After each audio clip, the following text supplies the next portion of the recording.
Hello everyone, welcome back to Jeu Magique. I hope you guys all had a fantastic holiday and have embraced yourself for the 13 days to come, because today is already the 88th day of my 100 Days Economist challenge. By the way, you could use this hashtag in the comment section. Here, the 100-day hashtag, so that I could actually have a general idea of the number of people who have been following this challenge, and yeah, just put it down there if you like. Also, it's quite a nice way to track your habit. Today's article is entitled "The 90% Economy. Life after lockdowns won't be hard in ways that are difficult to imagine today." You might notice that the colors that I use are slightly different from before. That's because usually I just put orange, blue and pink, but today I wanted to try to put a summary section by the end of this video. So I marked the sentences or phrases which might be of help when we do the summary, so you don't have to pay too much attention to that. Okay, let's get started. In many things, 90% is just fine. In an economy, it is miserable. And China shows wine. Actually, you could, from the first glimpse, you might notice that the gist of each paragraph is usually at the beginning of this whole paragraph, and this is quite like a rule of thumb for English writing, because you have to make your ideas quite clear up front. The country started to end this lockdown in February.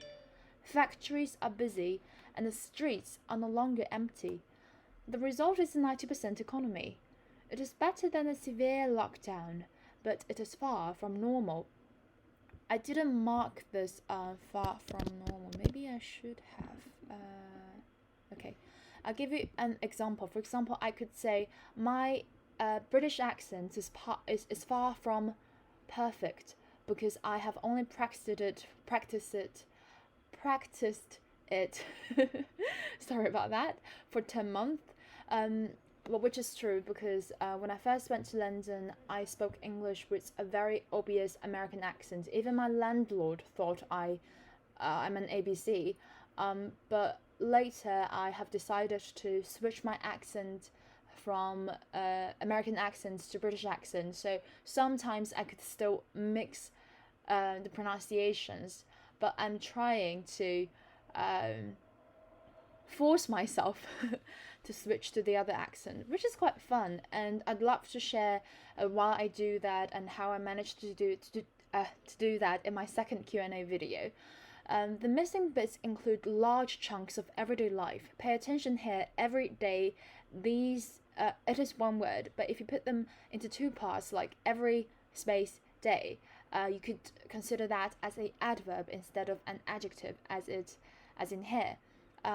Rides on the metro and on domestic flights are down by a third. Here, the author used the word on. I think most Chinese students would tend to use rise off the metro, or I think on is definitely more native. And discretionary consumer spending on such things as restaurants has fallen by 40%, and hotel stays are a third of normal. Discretionary, I marked a number here because this is the second time that we see this word, and then which means optional. Also here, are a third of normal. It is a very common misunderstanding that in British accent people do not pronounce the R sound, which is wrong, because you connect the R and A together and then you get the R, this sound. I'm going to illustrate that more in more of a detail in my Q&A video, but please don't judge other people's accent based on misunderstanding. Sometimes, people have quite a lot of misunderstanding about pronunciation, and I get that, but if you think the so-called British accent is not that British, simply because you hear a R sound. I'm sorry, that's your fault. And people are weighed down by financial hardship and the fear of a second wave of COVID-19. Weighed down means like oppressed, or maybe it's too small. Oppressed, or you could say depressed by financial hardship. Hardship is another way of saying poverty or deprivation, but hardship is often used, for example, when you apply for a university, then there would be options such as do you need to apply for allowances for hardship, such kind of stuff. It is just more polite and more formal.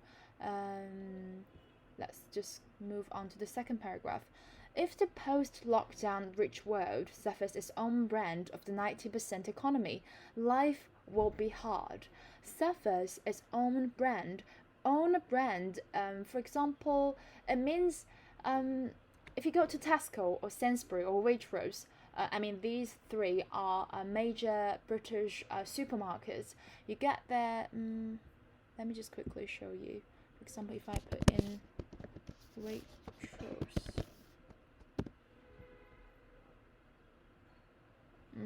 you could have their own brand wine. That is to say, the brand is the same as of that shop. Sometimes in the same shop they sell things which come from different producers, but the own brand, which means that you the brand of this product is actually the brand of the shop. So I think suffer its own brand here literally means suffers its own version of the 90% economy. Next one. The more suffering COVID-19 causes, the more profound and enduring its economic, social, and political effects are likely to be. Enduring, you could just consider it as something which drags on, which doesn't clear off in a short term. Next one. But however sensibly restrictions are eased, powerful forces will hold economies back. Sensibly, actually, it means wisely, or you could understand it as practically as well. For a start, living lockdown is a process, not an event. I think such kind of short but informative sentence is very commonly seen in the Economist. So if you want to learn to write in this kind of style, I think you could start from this sort of succinct sentence. And then, even when the worst is over, cases ebb slowly. The word ebb, which means goes down, is often used with flow. Ebb and flow, which means it's like a fluctuation. It goes down and up, and then ebb away, which means like kind of like fade away, which disappears gradually. A second reason is uncertainty. After lockdowns cease, even if here you could see an E, still the pronunciation is not cease, it's cease. Much about the disease will remain unknown, including the chances of a second peak, whether immunity endures, and the prospect for a vaccine or a cure. You could also say a treatment. This inhibits those who fear the disease. Even at some states, ease social distancing. Ease is quite. You could also say let down the restriction or cease. Next one. Many businesses will emerge from lockdown short of money, with strained balance sheets and facing weak demand. We have seen strained and balance sheets for 3 times already. Emerge from lockdown short of money. It is a very native phrase or verb. Emerge from something plus like a phrase or plus an adjective. For example, you could say coming out, smelling roses, or coming out. That was an idiomatic expression. You can't understand it literally. And maybe another better example would be, he would emerge from the lockdown abundant. For example, for tech companies, they have actually become stronger thanks to this lockdown. And like Netflix, they've got so many new subscribers, and thanks to the lockdown, because people were all confined home. In Britain, the share of commercial tenants who have fallen behind on their rent, fallen behind on something, which means you can't keep up with the normal pace. Here, it literally means who can't pay their rent on time. This week, the boss of Boeing warned that air travel will not match the level of 2019 for 2 or 3 years. Match the level, again, it's like keep up with the level, or reach the standard, reach the scratch, up to the scratch of that in 2019. One reason to think a recent stock market rally has weak foundations. Rally is like when something goes down, it bounced back. I think I put it right here. Of share, currency, or commodity prices increase after a fall. Prices of metal have rallied. So you don't have to say the price has dropped and then rallied, because that would be redundant. The word rally itself indicates the process of going down and then up. Struggling firms will deepen people's financial worries. Over a third of respondents in America told Pew Research. Pew Research is a research institution, and which has done quite a lot of public polls in terms of COVID-19. They had like a official website where you could have all their researchers about the COVID-19. For example, if you're interested, you could click here, which would take you to all coronavirus coverage, and you can find lots and lots of interesting data. For example, 2/3 of Americans expect the presidential election will be disrupted by COVID-19. So sometimes when you're in doubt, you could actually look. What's my article? You could look into such kind of sites to have a clearer look of the public's opinion, coming after that, if they lost their main source of income, their savings, new borrowings, or the sale of assets would sustain them for no more than 3 months. Sustain them for make sure they could live through no more than 3 months. I think I marked it because it is such an classic and easy way to avoid a huge chunk of sentence, for example, to make sure they could live through this time of lockdown. Sometimes you have word counts in IELTS tests. You don't want to waste your word counts onto unnecessary ones. Okay. Okay, it's right here. Joblessness will be high and casual work hard to come by. Come by means to obtain or have possession over. Yes, you could just say joblessness will be high. You don't have to say unemployment rate is high. So when you want to save some word count, just use this kind of structure. Joblessness will be high, or unemployment will be severe. The economy will also suffer from scarring. Scarring is literally you're scarring me, and if you saw this sentence in Modern Family, that literally means when one thing happens to you, the effect of it stays with you. Sometimes it's not a nice feeling, and then but if people mix less after lockdowns lift, or if they are idle for a month on end, mix is a synonym for mingle. And mingle is like, okay, let's just go mingle. That means let's go socialize in a social function. Idle for month. Idle is like work shy. If you still remember what we talked about in the article entitled "Your Polytunnel Needs You," you would definitely know the word work shy. And then America's unemployed could face a lost decade. A lost decade is actually part of the background information, because it is I think it actually borrowed the coined phrase of lost generation, which is the social generational cohort that came of age. Came of age means you transformed from a child into an adult during World War I.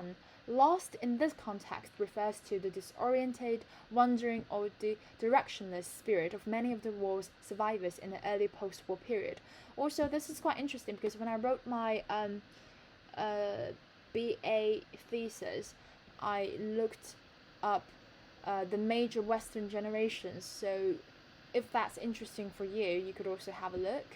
And okay, let's go back to. I find it very hard to find my article for some reason. Here, actually, on end means in a row. If you have heard about Steve Jobs, I think he had a lecture at Stanford. He said, when I look into the mirror and the answer is, no, this is not the kind of life that I want. If that's for too many days in a row, I think is a strict synonym for days on end or, continuously. And then government schemes will save businesses in the short term, which is welcome. Welcome here means pleasing, especially when something is much needed. I put it down here. Maybe I didn't. Sorry. But it's just a very basic word. And then zombie firms. Zombie firms here, the author gives you a very clear and short explanation that neither thrive nor go bankrupt, slowing the recycling of labor and capital. But to illustrate on that, zombie firms literally means people, companies who need government bailouts to survive. And then snap back, literally just bounce back or pick up. But neither had such economic effect as COVID-19, and citizens' expectations of government were more modest in 1918 than they are today. This sentence has shifted the whole topic or the focus of this article from the economic perspective into a political one. A deep, long recession will stoke anger because the pandemic has held up an unflattering mirror to rich societies. Stoke anger. Stoke means to fuel or add fuel to. It is an idiomatic expression to say add fuel to fire. An unflattering mirror.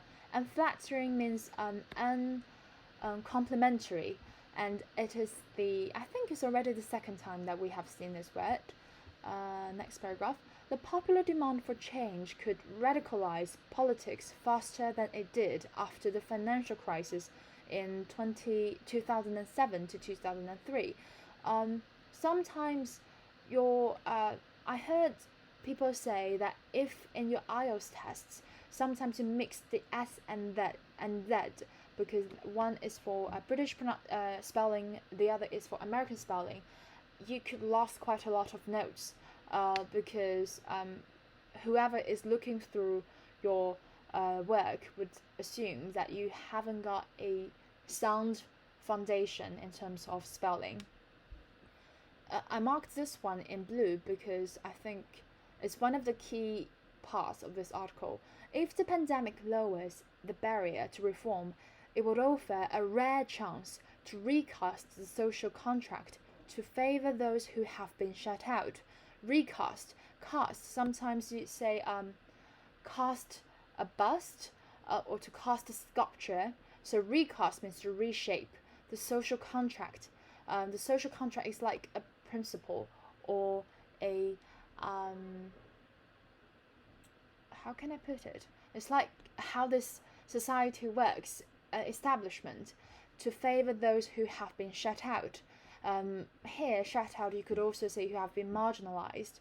And to peg back, peg, you might know that like the US dollars is pegged to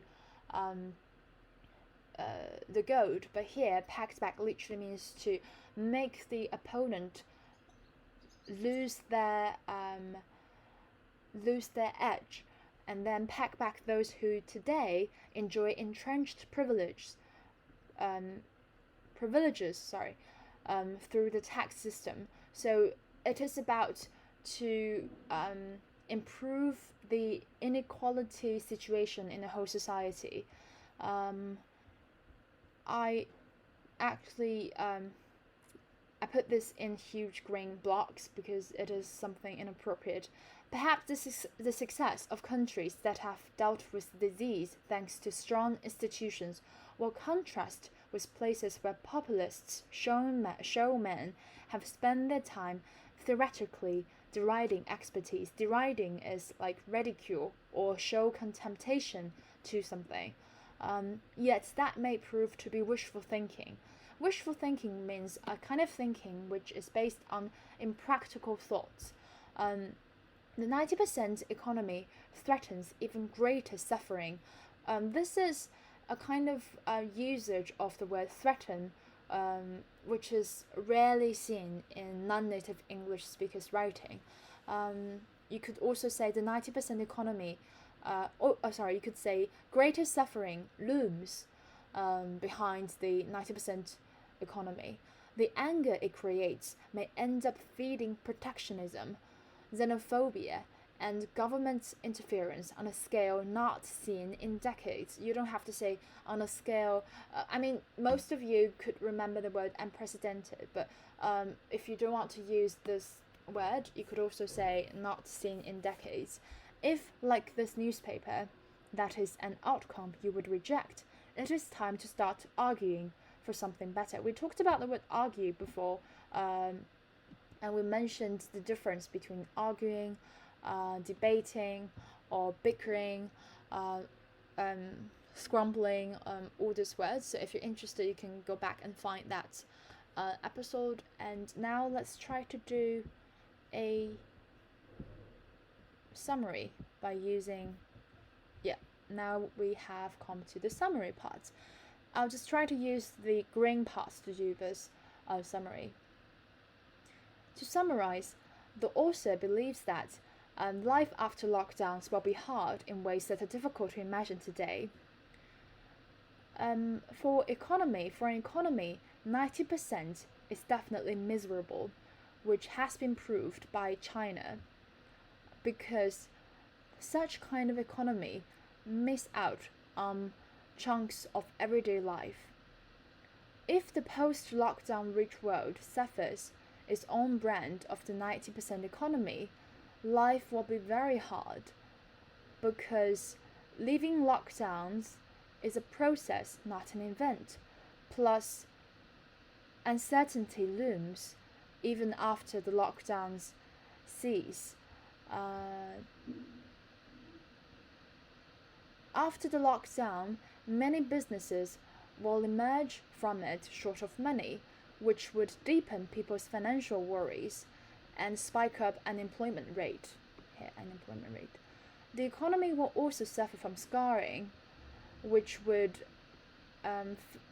trigger a political chaos. Maybe it's not political chaos, which would trigger calls for reform in most of the countries, because citizens' expectation of government today were more bold than in 1918.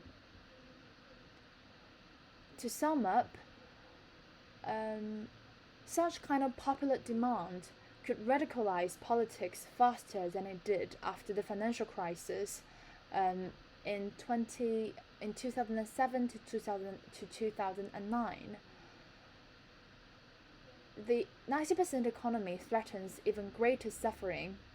That's why the author believes that people should start arguing for something better if such kind of outcome is not ideal for them.